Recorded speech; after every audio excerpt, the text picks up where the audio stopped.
Welcome to the Seniors Flourish Podcast, where it's all about helping occupational therapy practitioners working with older adults be the best they can be.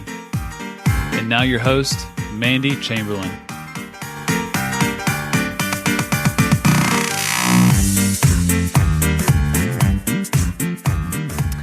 Hi there, welcome to the Seniors Flourish Podcast. I'm your host, Mandy Chamberlain, and I'm super excited you're here because this is the very first episode of this podcast, and it's going to be a little bit different format than all the other episodes, but I just really wanted to talk about what the Senior Flourish Podcast is all about, who the heck is Mandy Chamberlain, and why the heck is she doing a podcast.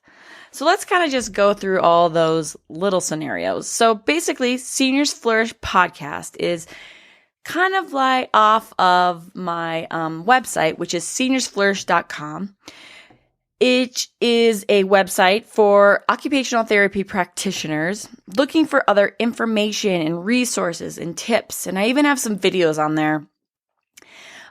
Just because I started the website initially because there are so many amazing pediatric OT websites out there. And there is not a lot of resources for us that work with older adults. And there is a lot of us out there that actually work with that population. So I felt like there was a need for information, tips, treatment ideas, and that type of thing. So I started the website with kind of that in mind. And it's really, truly been amazing. I've been able to connect with occupational therapy practitioners from literally all over the world, which is really, really fun for me because I have a little bit of wanderlust in my soul, and I love traveling, and I love seeing new places and, learning about cultures. And it's just really neat to see how occupational therapy translates to other healthcare systems and how it works in different countries. So it's just been a really neat experience to be able to connect with people just that live really close to me all over the United States and all over the world. It's something I really did not even imagine would be an option when I started the website. And me, I am Mandy Chamberlain. I am an occupational therapist. Let me give you a little bit of background, I guess, about me. I graduated from the University of North Dakota Medical and Health Sciences in 2003. So I've been an occupational therapist for about 14 years. And after I was done, I moved to Western Colorado, which is actually in the mountains. Beautiful ski area, ski country, but it is actually really rural. And so when you're an occupational therapist in a rural community or a rural area, you are definitely a jack of all trades. So there is an advantage to that. I feel like I have tons of experience in lots of different areas. I started out actually in home health, which is what a lot of people don't really think is the ideal situation, but there was no other jobs for me. So I started out actually PRN at a home health agency, and I immediately loved it. I was really apprehensive. I was thinking, I'm a new grad. I'm not going to be able to do it. But I did have another OT that was working with me. So he was able to answer lots of questions and be sort of like a mentor for me. But I just felt like there is no other area of OT when you're working with adults. I shouldn't say no other, but like I really felt like it's a good fit. Can you get more occupation based than working with someone in their home? You get to know everything from what time they get up to their dog's name to how much sugar do they put in their coffee. Like you just get to know so much about them and learn about all their daily occupations and really focus on what are their needs. So I started out in home health, and I ended up working in home health for about 4 years. So I also have experience I did outpatient, neuro, orthopedics, did some hand therapy, acute care, inpatient acute care. We also had a swing bed because I worked at a critical care hospital, which actually means is it doesn't have an ICU. So it's just, I just was able to do a little bit of everything. So in the meantime, when I was working there, I also filled in a little bit at skilled nursing.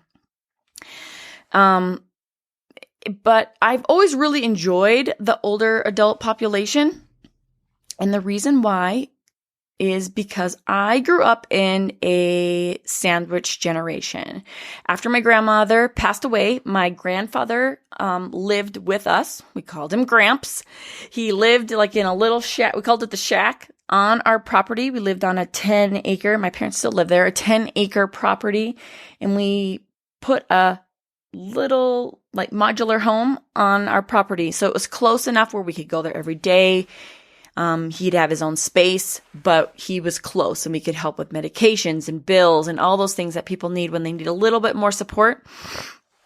So, he lived with us. We took care of him until he had his own stroke. He had a stroke and had to go into, skilled nursing. But my whole entire family actually has a love for the older adult population. Not only did we live with our grandfather and help take care of him for many years, but both of my sisters were CNAs.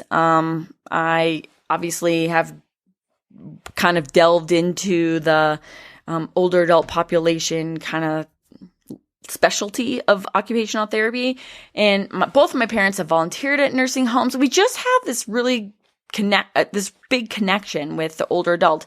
So I think it's kind of in my soul. And so I just really have a passion for helping them stay as independent as they can. And, like, what would I want when I'm older? And I just really feel that those are things that we need to kind of think about when we're, treating our patients. So that's a little bit about my background. I've done also lots of program development. I've actually done even things like oncology rehab and even some pre-employment testing for companies with job analysis. It's crazy. The jack of all trades in a rural community is a real thing. So currently, I work just PRN. At 3 different skilled nursing facilities. And I also do some independent contracting in addition to the website. So the website again is seniorsflourish.com. And then I'm also getting ready to launch a membership site just for occupational therapy practitioners called the Learning Lab. And I'm really, really excited about this because I get tons of emails asking questions, looking for more support. People don't have mentorship, or they're just kind of thrown into their jobs, and they really kind of struggle with new ideas and keeping up on evidence-based practice, or just needing that little bit extra to feel like they're competent in their job. So that's kind of what the Learning Lab is all about. And I'll kind of put some of that information down in the show notes if you're kind of interested in looking at that. But just talking about the podcast, some of the things that I really like about podcasts, because I personally am a podcast junkie. So maybe I'm doing this a little selfishly, but I also feel like I'm really trying to get some information out to other occupational therapists. The podcast is such a neat way to gain some information, especially if you're doing home health. You're driving around for hours. You might as well get some useful information. So what I am hoping to do out of the Seniors Flourish podcast is have some really great conversations with different occupational therapists, or even coworkers and people that we connect with and talk to on a daily basis, and get some information and perspective, and get some really practical advice and things that you can use in your practice right away. So let it be new treatment ideas or something new to think about, or, I really want it. I want the information to be something that we can just apply. Sometimes things get really technical when we're talking about, occupational therapy, occupational science.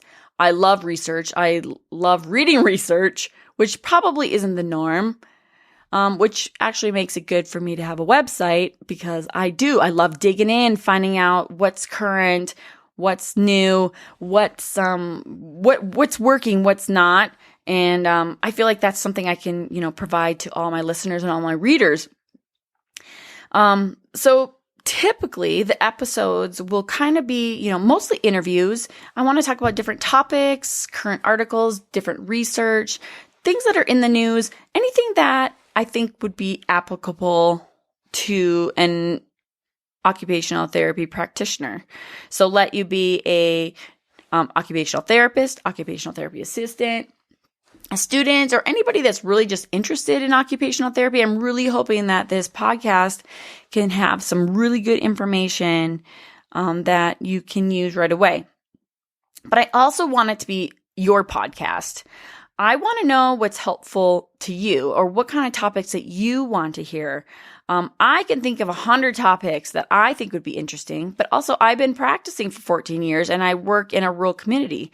Maybe that's not what everybody else wants to hear. So what I am asking is I would love your input. I'd love you to give me some suggestions, or if anybody is out there that it kind of specializes in something or has a topic that they're really passionate about, I'd love for you to be on the podcast. I think it doesn't have to be anybody it has to be academia, or it doesn't have to be somebody that has a specialist certification. I think that there's a lot to be said about someone who's passionate about occupational therapy, about providing the absolute best care that we can for our patients.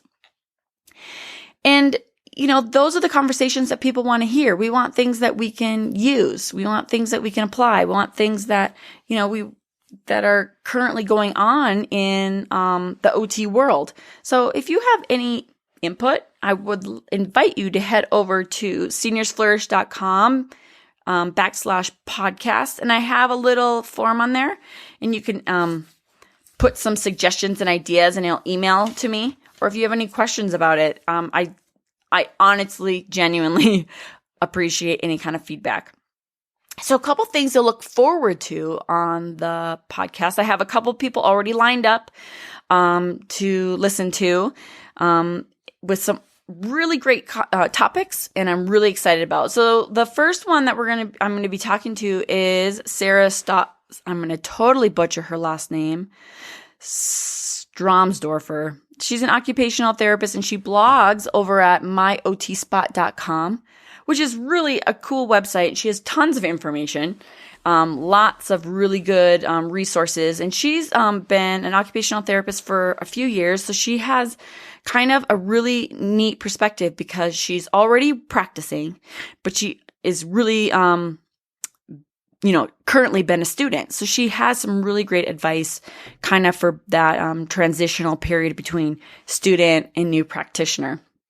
And we're going to be talking about how to keep occupation in occupational therapy, because sometimes when we're students, we learn about occupation, keep it occupation based. And then we get to the real world, and sometimes we're like, oh, we are not being as occupation-based as we should or could. And why aren't we? And what are some ways that we can introduce more occupation-based treatments? And maybe how do we write goals for that? So I might be talking to Sarah about that, which I think will be a really great topic, and we'll have some really great things that you can take from it and use right away.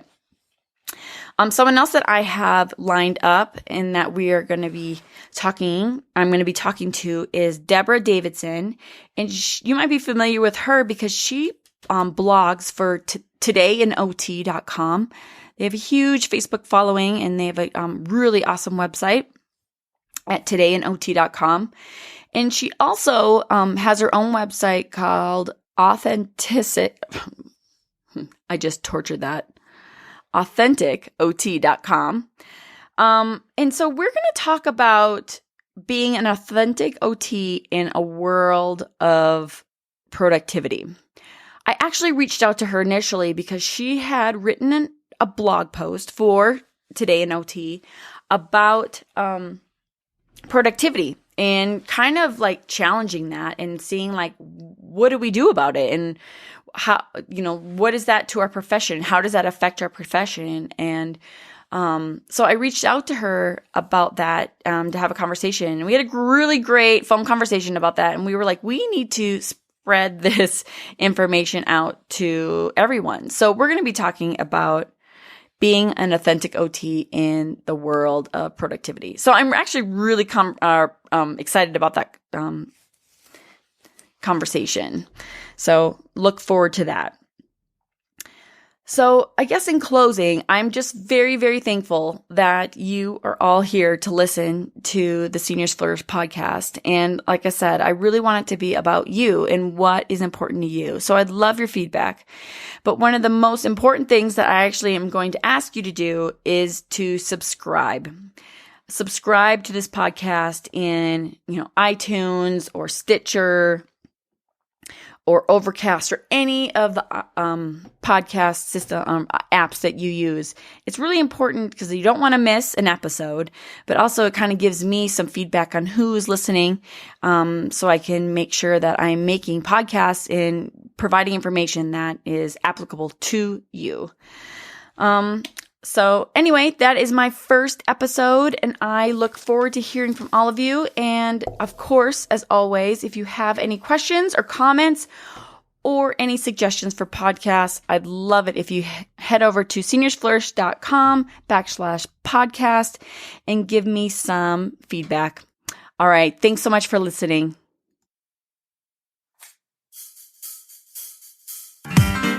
If you are an occupational therapy practitioner that enjoyed today's podcast, I invite you to check out the Learning Lab at seniorsflourish.com/Learning Lab. The Learning Lab is the essential resource for OT practitioners working with older adults looking for more treatment ideas, support, and resources to be the best they can be. So whether you're struggling to find evidence-based treatment ideas, you don't have time to research for resources or patient diagnoses, or are even looking for ways to earn more professional development units, then the Learning Lab can help you become a more effective and efficient practitioner. With weekly educational videos, a huge resource and handout list, a bi-monthly journal club where you can earn professional development units, a supportive community forum, and even some exclusive member-only bonuses, the Learning Lab is the perfect place to help you be the best OT practitioner you can be. It's like having your own OT help desk. So check it out at seniorsflourish.com/Learning Lab. Thanks for listening.